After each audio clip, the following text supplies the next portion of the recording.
Glaring violations. Yun po ang sabi ni Senator Amy Marcos as she revealed ang findings ng Senate committee niya po, which she carried out ang investigation earlier.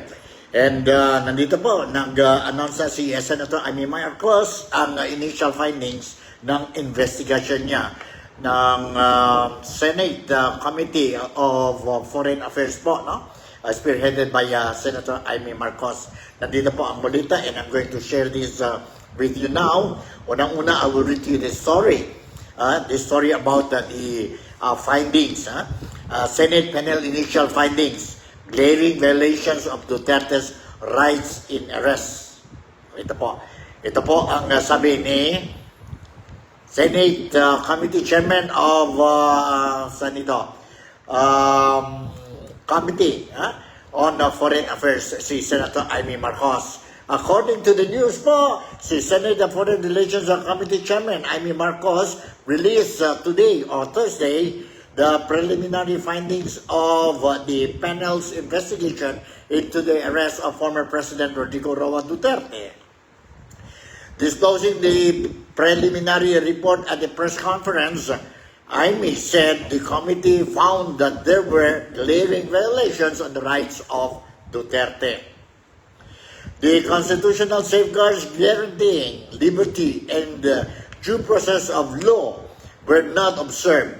No warrant was issued by a Philippine court. The arrest did not fall within the exemption to a warrant arrest, Amy Marcos said. The constitutional safeguards guaranteeing for the liberty abode were disregarded. No court order was issued mandating that the former president be taken out of the Philippines against his will, she said, or she added. It likewise concluded that the Philippines had no legal obligation to arrest Duterte and turn him over to the International Criminal Court or ICC.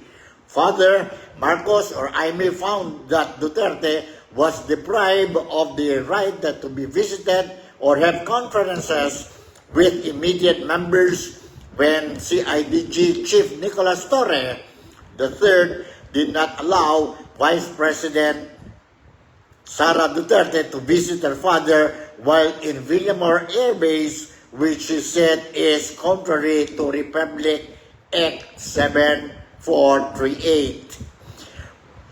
Amy also cited Article 59 of the Rome Statute, where she reported that Duterte was detained or denied the right to be brought to judicial authorities. Apart from this, Amy said the former president was denied the right to apply for an interim release under the same article of the Rome Statute on the right to apply for bail under prevailing jurisprudence on extradition. It likewise concluded that the Philippines has no legal obligation to arrest and return him or arrest Duterte and return him over to the International Criminal Court. The Marcos-led panel derived its conclusion from the admission that the Philippine government only received a diffusion notice and not a red notice from the International Criminal Police Organizations or the Interpol. No verification by the Interpol whether the request complied with Article 3 of the Constitution forbidding Interpol from undertaking any intervention or activities of political, military, religious, or racial character. Amy said, under the term of the diffusion notice, there was no obligation on the part of the Philippines to turn over former President Rodrigo Roa Duterte to the ICC absent any request for extradition or request for surrender, she added. Marcos pointed out in the panel findings that there is no jurisdiction that the ICC even requested for the surrender or extradition of the former president after his provisional arrest.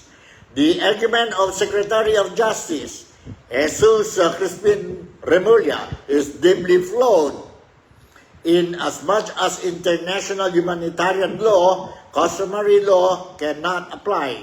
He is accused of crimes against humanity and not war crimes. IHL refers to war crimes, she added. IHL is international customary law, but the jurisdiction of ICC cannot be considered customary under IHL, she added. Further, the Marcos-led panel inferred that the Philippine government decided to assist the ICC to arrest Duterte. She noted that the administration had already started preparation before Duterte was arrested on March 11 with the Philippine National Police mobilization of its units a day before, and the National Security Advisory Eduardo Año tracking the former president before the actual arrest. Yan po. The claim of the Department of Interior and Local Government Secretary Juanito Victor Remulla Jr.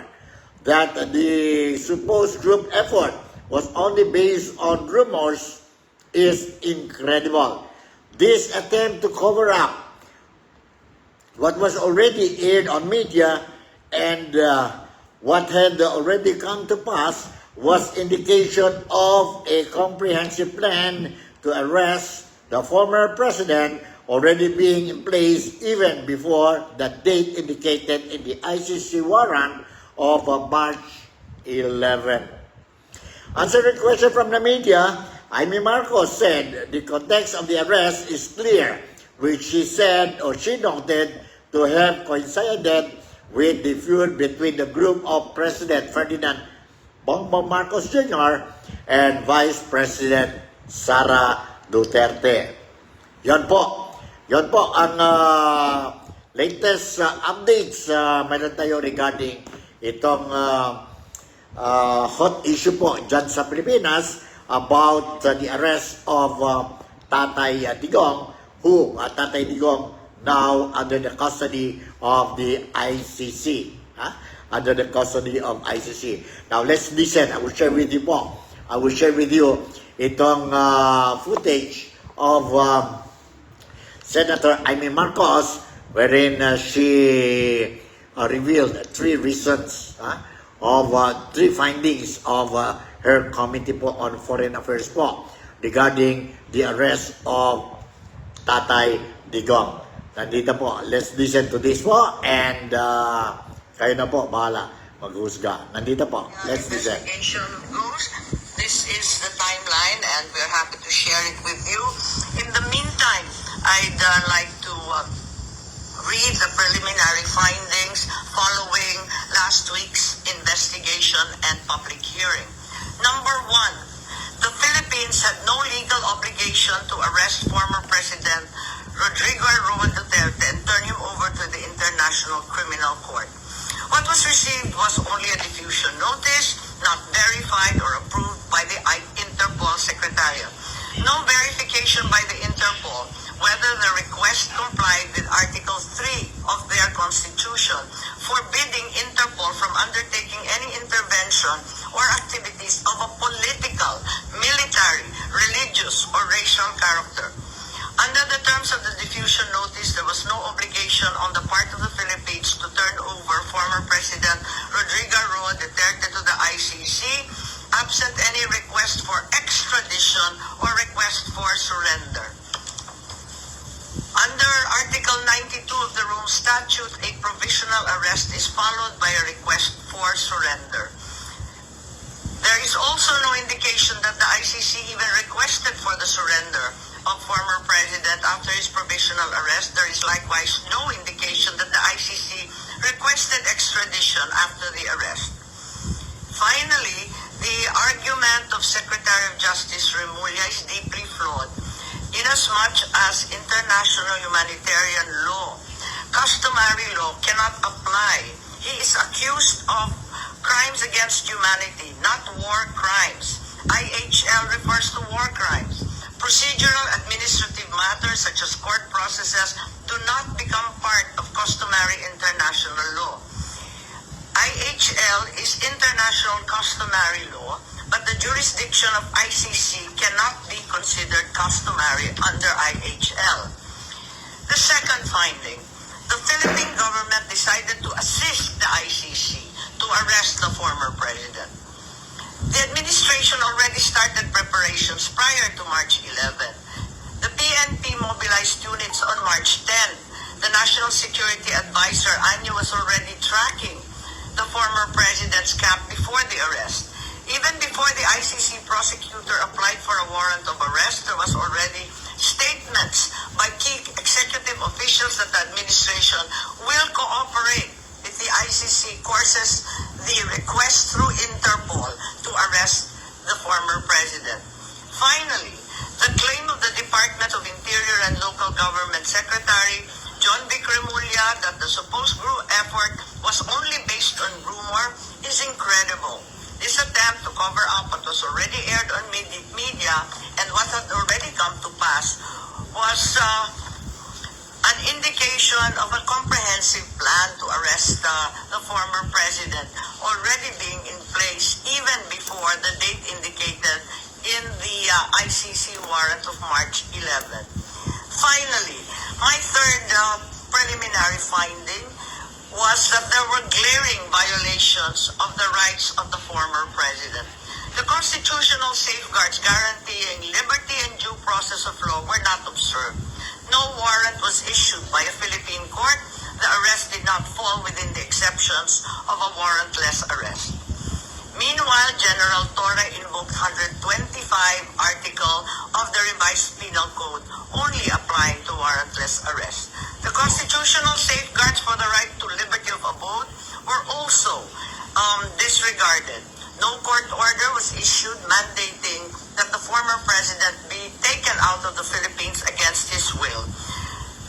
Former President Duterte was deprived of the right to be visited or to have conferences with immediate family members under Section 2F of Republic Act 7438. General Torre admitted he did not allow Vice President Sara Z. Duterte to visit former president in Villamor Air Base contrary to RA 7438. Former President Duterte was further denied the right to be brought to judicial authorities under Article 59 of the Rome Statute. The former president was also denied the right to apply for interim release under Article 59 of the Rome Statute or the right to apply for bail under prevailing jurisprudence on extradition. However, during the public hearing of March 20, here at the Senate, the Secretary of Justice insisted on the inapplicability of the Rome Statute.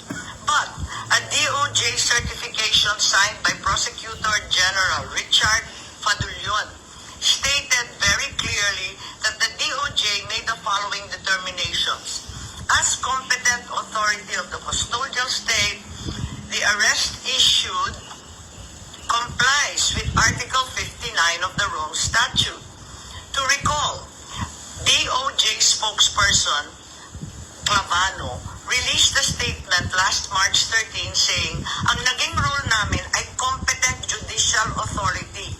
Kami na ang nag-attest na lahat ng proper processes ay ginawa. Similar to Prosecutor General Fadulyon, the DOJ spokesperson showed that the article cited in the Rome Statute had been complied with.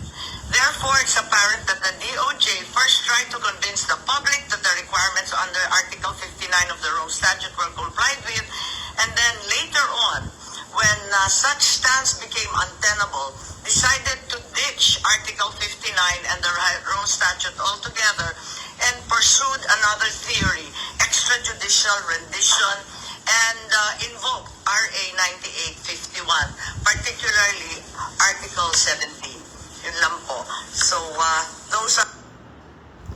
Okay, yan po ang three findings, initial findings of Senator Amy Marcos during or yan ang Senate committee niya ang foreign affairs, no? Foreign affairs. And the other day, nagawa siya ang first hearing, and ito po ang findings. And sabi ni Senator Amy Marcos that wala pa po, she still don't have decision whether to call for a second, sabihin natin, hearing po, no? And medyo controversial itong hearing niya dahil po ngayon magulo tayo po ngayon dahil yon sabi natin ang supporters ni Tatay Digong and supporters ni Bongbong Marcos, ano nangyari kay sa kampanya ng Alyansa para sa Bagong Pilipinas, wherein the other day si Marcos did not include us, Bongbong Marcos Jr. Hindi na nag-include ang pangalan ni Amy Marcos, ang kapatid niya, si ate niya, super ate niya po, sa kampanya, no? Sa kampanya.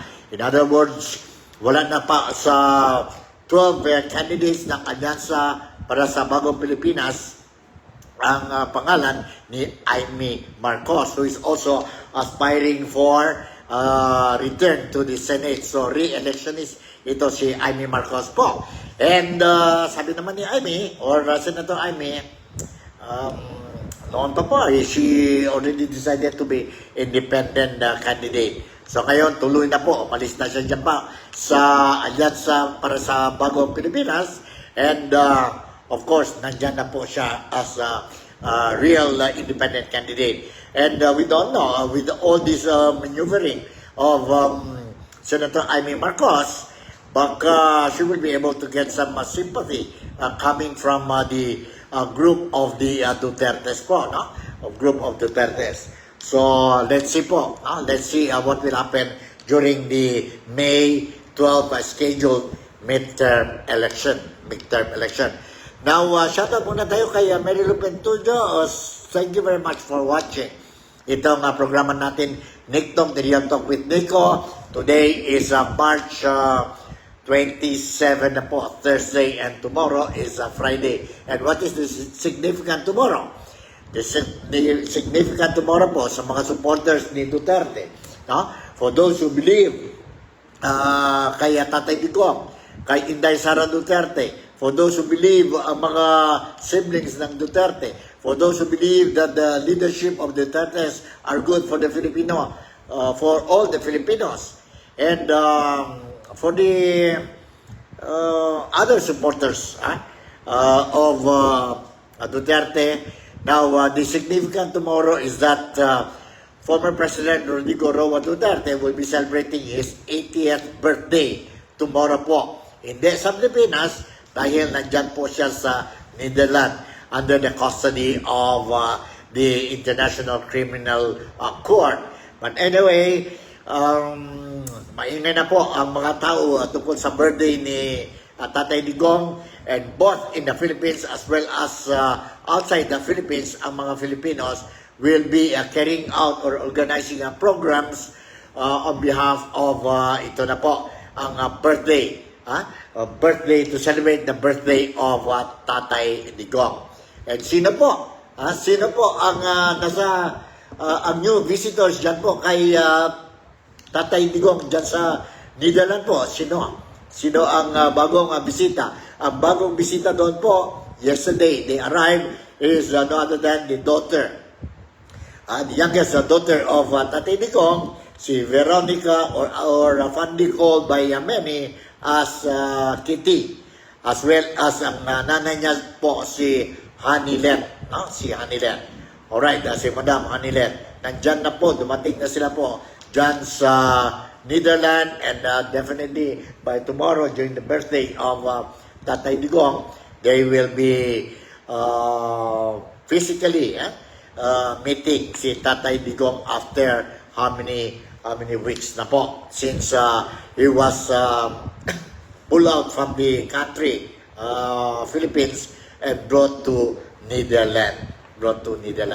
All right, and I will share with you itong footage po, no? Ni mga reports dyan po, mga media natin dyan po sa Netherlands, who continue to give us updates sa social media po, ang mga updates regarding what is happening to Tatay Digong at saka ang kaso niya. Nandito po ang report. Hold on. Morning, Gretchen. Yes, yung ina-expect na papunta rito ng mga kaanak ay nagsimula na nga. Although, nagulat kami sa date, because you were, as I reported in this show days ago, based dun sa recollection ni Vice President Sara Duterte, ay sa eve pa ng birthday ni dating Pangulong Rodrigo Duterte, darating si Honilet at saka si Kitty Duterte, and they will be availing sana yung kailang yung visitation slot ay for the relatives ay sa Friday pa dapat sa mismong birthday ng dating Pangulo. Pero we told them yesterday na Gretch, kasi for the first, kasi we were tackling the whole day, ang tinatakol natin ay yung ICC order na magbigay ng mga ebidensya o magsubmit na ng ebidensya yung Prosec and Defense Panel. And I was doing the live reports from the ICC. Nagkausap pa tayo before I went there. Yung pala ay merong biglang darating doon sa penitentiary at yun ang mag-ina ang dumating doon kanina. Also, quite interesting is the fact that they attempted to enter. Kasi ang alam ko nga, naka-reserve yung slot for Friday pa. So, siguro na sumubok lang sila, Gretchen. Napakapayagan sila. Pero apparently, hindi. Kaya sila nag-spend ng more time outside. I know you're familiar with this area. Naka-cordon off na yan. Nakabarikada na para dyan yung supporters ni dating Pangulong Rodrigo Duterte. So, dyan pumunta yung mag-ina. At what time did they arrive there? Kasi actually, pag nandyan kami mga 9 plus, si Senator Robin Padilla nandyan din, parang nag-aantay din ng approval na siya ay makabisita. So sila naman, what time sila dumating, and did they mention anything about, emailing, waiting for a chance to get that approval during that day, or hindi ba kayo kinausap ni Kitty at saka ni Ms. Hanilet?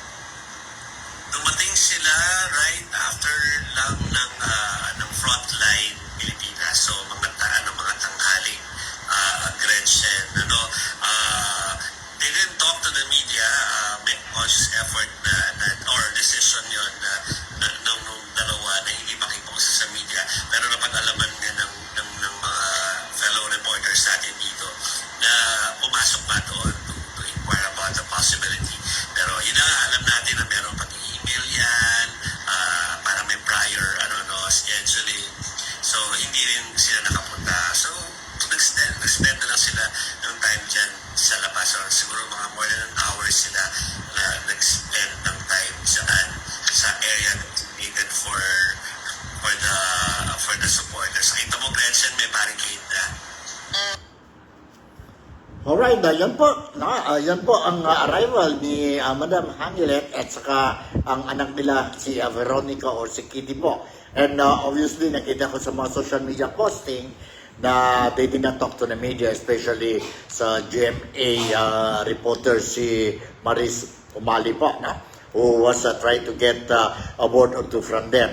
So, obviously po, medyo hindi sila masaya sa mga mainstream media, how the mainstream media are reporting ang mga updates regarding kay Tatay Digong. Salamat, Patar, Sir Nico. Si Melvin Alviar. Melvin Alviar, Mary Lupentojo, good afternoon, NikTok followers and viewers watching from Kuala Lumpur. Alright, so yan po. Ano kayo po, may mga programa ba sa birthday ni Digong bukas? And karamihan po ng mga tao din already po, both in the Philippines and outside the Philippines po, may mga programs po prepared for the birthday of Tatay Digong, and that will be the 80th birthday of Tatay Digong. And tuloy natin po yun na report na kanina ay shared with you po, nandito po about ang mga programs, mga programs bukas dyan po sa The Hague or dyan po sa ICC para kay Digong. Human Rights Group ay sure na merong event sa Friday. Alam ko morning ito, bilang parang kung ano yung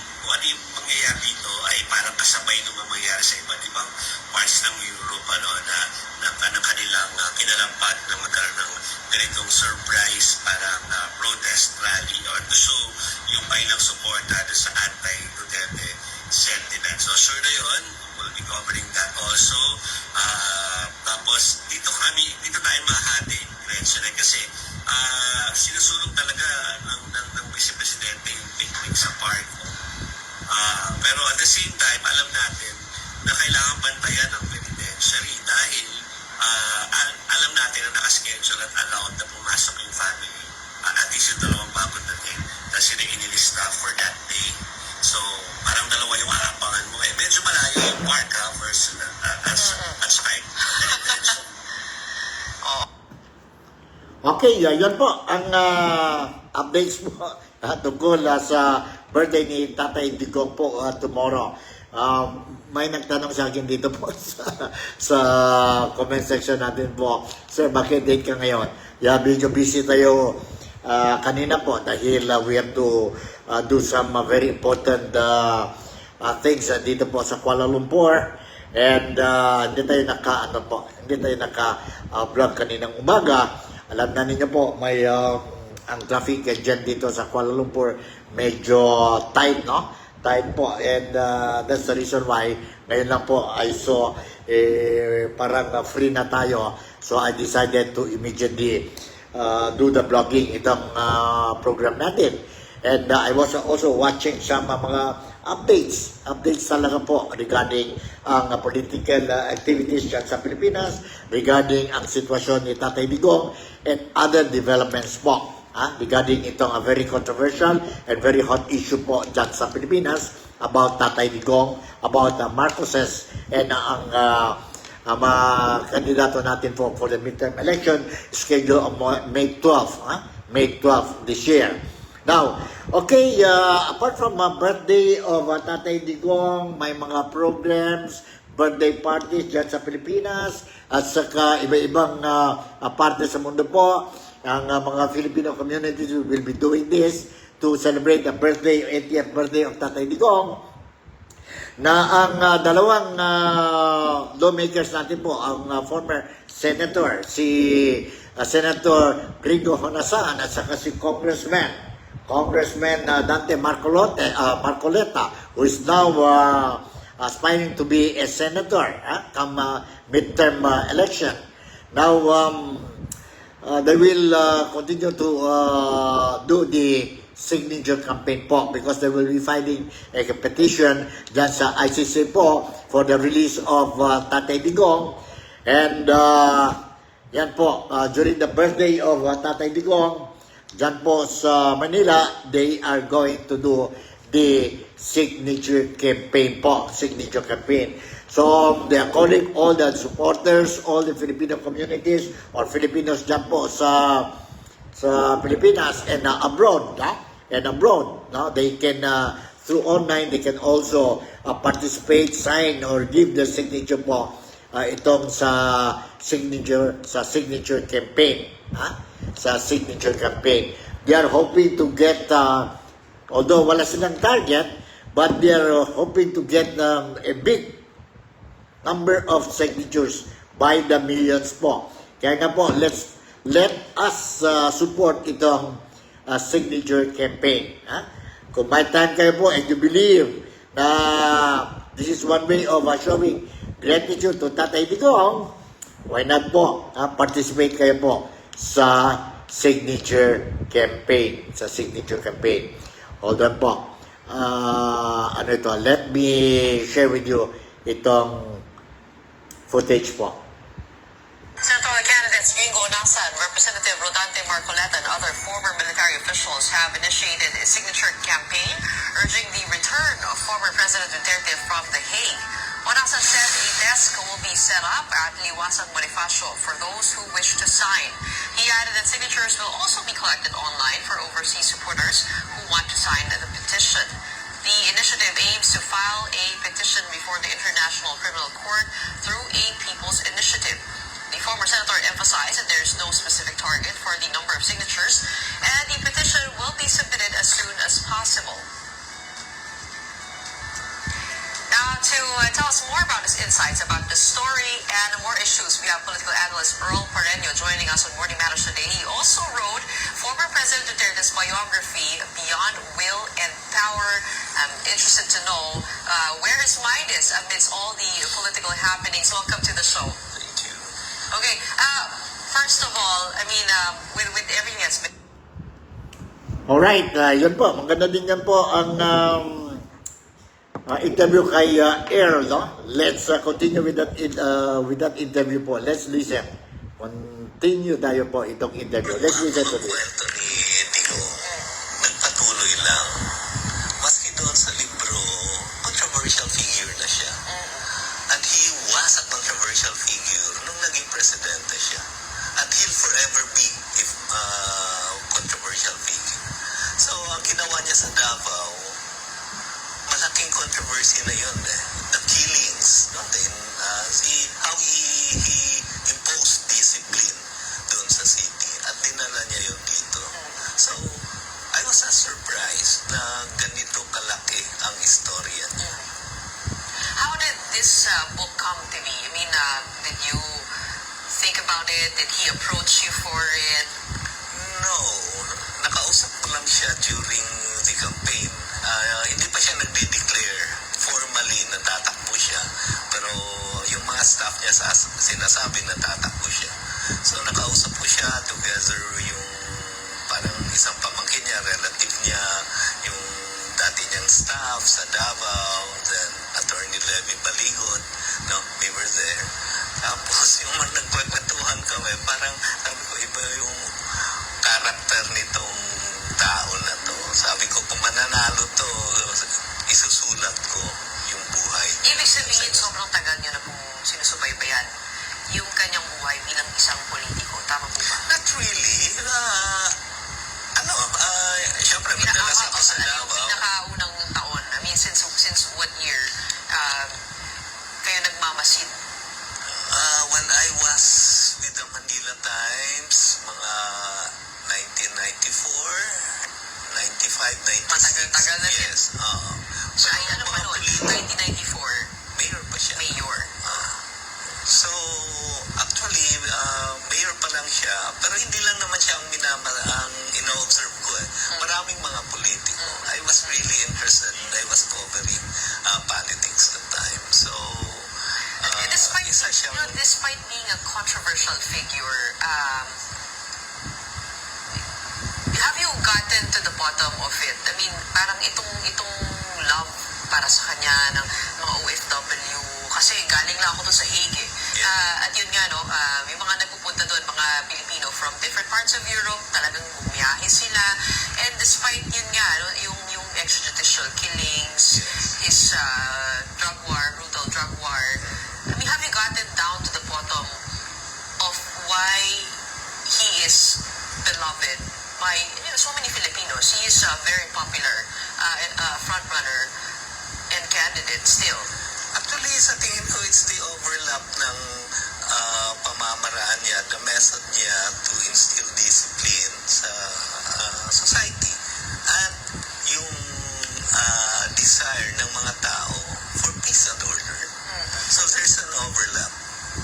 Then, sa tingin ko, at the bottom also ay yung desire ng mga tao for a strong man to really impose day-to-day discipline sa streets, sa business transactions, sa chaotic at society.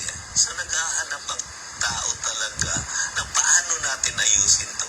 And it's Digong, maski sabihin mong pang-propaganda lang, image building lang yan, no? Nagugustuhan ng tao yan dahil umaasa sila dyan eh. Sana gawin niya. At nung nagkaroon ng killings, no?